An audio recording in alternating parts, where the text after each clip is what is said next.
Yo guys, Crescent here. Today I'll be going through a quick update on the Jabber build that I posted, 3 weeks ago. Don't get me wrong, the build is still really good, but I made a few tweaks to the build and I added another optional set that you can use if you are not so comfortable with the Jabber build, because the Jabber build is really demanding. You need to know when to be really offensive, when to be really defensive, and as for this new setup, you can be it's a bit more lenient. You know, you can make mistakes and you still can get away from it. But don't get me wrong, Jabber build has the highest damage output compared to all the sets that I tried. Alright, so let's get straight to the point. I'll just go through the small tweaks that I did for Jabber build. The typical Scoria is still the same. Soul Shrine, Spinner, everything is still the same, but I switch one Magicka spell damage to Magicka Recovery, and I have 3 Magicka Recoveries, and I use Tri-Stat Foot instead of the new Witch Mother's Foot because I needed the max stamina for a bit more blocking, because nowadays there are so many proc sets running around, so you just need to block sometimes, no other way to get around it. That's for the Jabber build. Still the same, still very good, but very difficult to play. I mean, not very difficult, but challenging, I would say. Alright, so this new build that I set up is a bit more lenient because of the sets we'll be using. Let me switch to that build, which is Rattle Cage and Soul Shrine.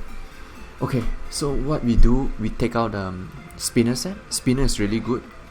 It gives a lot of damage, but I use Rattle Cage instead.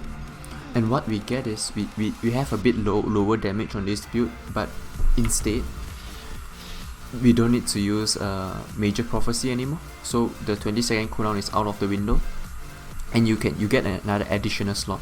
And what I use with that additional slot is, usually people will put something like Dark Flare or something like, Repentance if you're in a group. That's really good, but if you play mostly solo and you like to do damage, Inner Light is the best, because the problem with Refractive Light is you get Major Prophecy upon activation, but just for 6 seconds.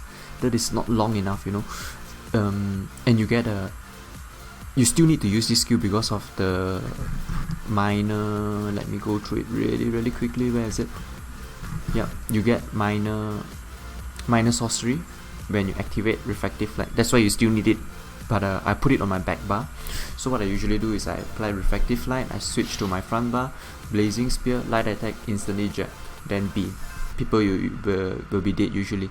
So Inner Light is good because sometimes you can't always keep up your crit on your Refractive Light, your Major Prophecy. That's why it's really good, and it gives the 5% max Magicka. Actually, I think it's 7% because of the Major skill. Another passive, you get another 2%, which is really awesome, and you get a bit of Magicka and max Magicka, exactly, Magicka Recovery as well, which is decent. So that's more or less the same. You just run 3. The good thing is you can get Magicka, you can get Arcane, Rattle Cage rings and jewelries actually, so you can just run them. I use all Magicka Recovery and 2 on the body, 3 on the jewelries, and you use like typical 2 Soul Shrine on the sword and just 1 Transmutation or anything else on the back bar for just Magicka Recovery. Still the same Scoria. So this is the optional setup that you can run. It's really easy to run because it's really flexible. You don't need to apply your entropy anymore. So what you need to apply is just your rituals, your channel focus. You can apply your minor prophecy, minor sorcery on your Refractive Light, and that's all, and you're good to go. Straight you can go into jets. Alright, there's another optional build which Cody did it on his build video, which is Leech. That setup is good. It deals, I think, a bit less damage than what we have. It's really optional though, because I feel that when I have all the items though. I farmed it all when the patch came. So this is what you can run as well, leech on the back bar, you can run 3 leech, you can put 2 willpower and or full body Rattle Cage. This setup is good, but the only thing is when you're under so much pressure and you are snared like crazy and your leech procced, but you have to go into Mist Form, that is when you get into trouble, because your Magicka recovery is dirt low on this build, just 1600. It's not really amazing, I would say.